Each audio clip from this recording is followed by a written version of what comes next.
dawuh ratu Gustinipun kang jejuluk dening Prabu Antaséwatana.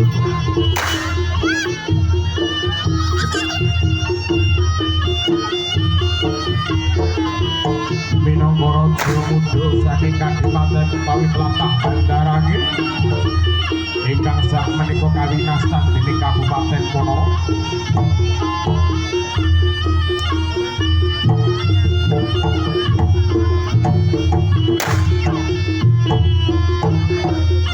Ngemban dawuh Ratu Gustinipun pinten angklan Parkusumaning Ayu Dewi Sangga Langit minangka putri saking tlatah Kadin.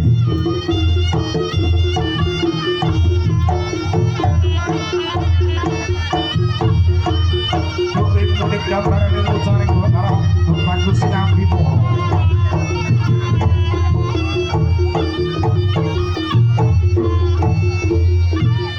wonten salah sawijinipun putri ingkang sulistya ing marni ugi dereng nate palakrama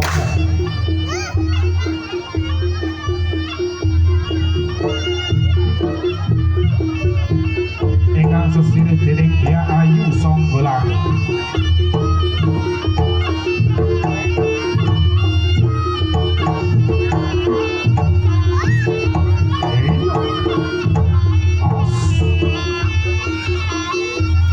Semono sang Dewi Sangga Langit ngawontenaken sayembara utawi kiri patengguri.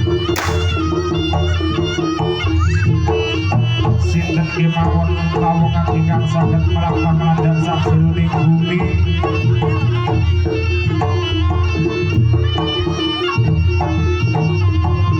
ingkang dipun kanteni dening para prajurit 144 cacahipun.